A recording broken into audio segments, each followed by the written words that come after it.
yelling at the driver, hey, turn, stop, don't hit the cone, don't back up. We hear all kinds of things going on. In fact, we have team 222 right now getting out and started here on course on a Class 2 rig. It's Jay Hopkins and Smith, running an AtoZ Fabrication and a quadrant deck rig. These guys actually have won the series for the past 2 years, and they're not in first place right now, but they're here to win. So we'll see how they make it through the day. So far, Dave's got a good run going. These guys are very good at strategizing and figuring out how to make it through courses. So keep an eye on them today. We'll see how they finish up.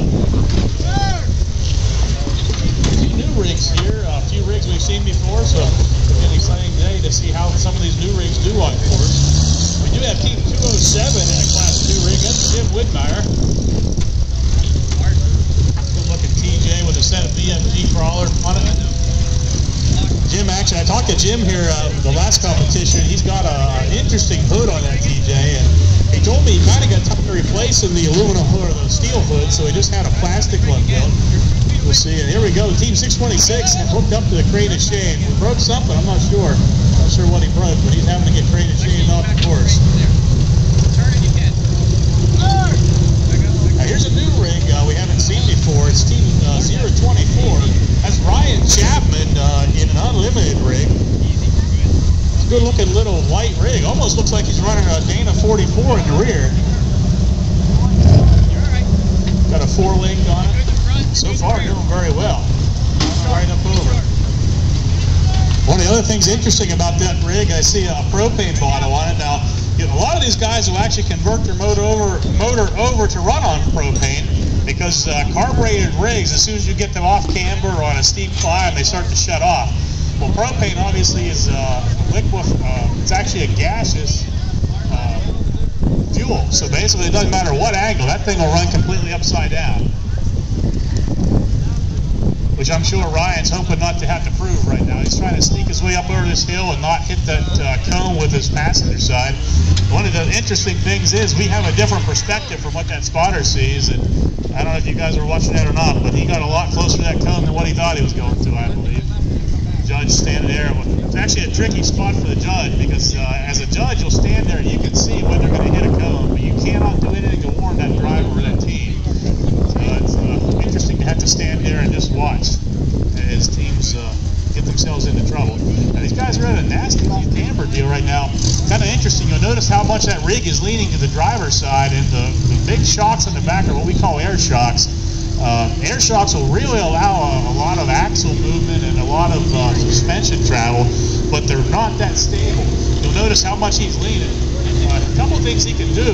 He can actually winch down the rear end if the winch was connected. It looks to me like the winch cable disconnected on the climb. So I don't know, they may not know that. You'll notice he'll probably end up trying to suck that winch in here at some point to level himself.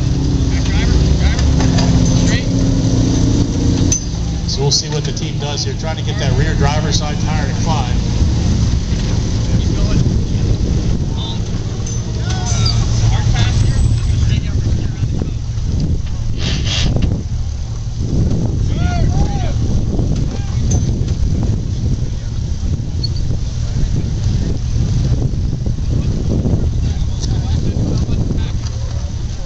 There we go. Here comes Ryan backing up, and there goes that driver's side air shock, just really extending. Got the passenger side tire about 2 foot in the air as it starts to level out, and they are in a reverse, so they did just assess a 1-point penalty. So we'll see if we can back the rig up a little bit and get a run for this climb. Looks like he's running a set of Swampers. I'm not sure which ones. They look like Super Swampers to me. Maybe the Truxes.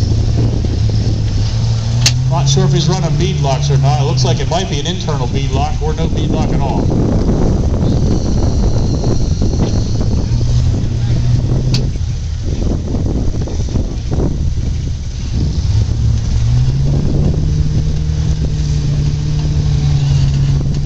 We'll see if Brian can sneak his way past that driver's side cone.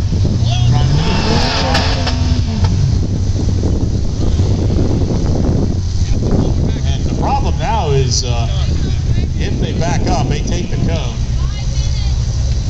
So there's only one way to go. They don't take the cone, and that's forward. Ryan steers it downhill a little bit, and actually is able to pull the tire away from the cone.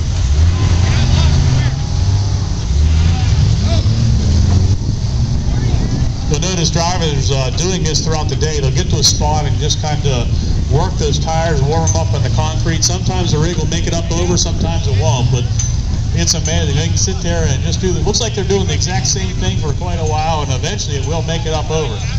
These guys opt to go ahead and take another back and maybe get another run or a little bit different angle at this climb.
Here we have another unlimited rig, Team 025. I'm not sure what course, it's one of the D courses though. See, Team 025 is Dean Benner.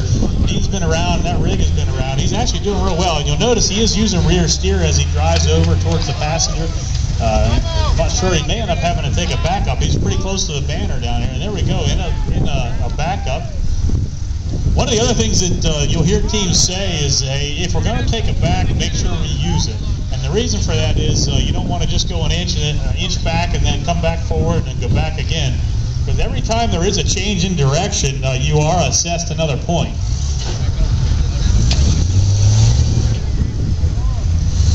Looking down, I also see Team 354 in the bright green XJ.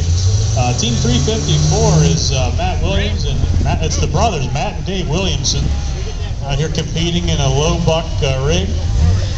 These guys actually started competing with a Dana 35 rear axle, and it lasted quite a while. And you know, for those of you that are familiar with Jeeps, there's one thing you don't want to do, and that's weld a Dana 35. Well, they decided to go ahead and give it a try and made it through quite a few competitions until finally snapping that rear end. Swapped that out and ended up putting a Ford 88 axle in the rear of that Team 354 XJ.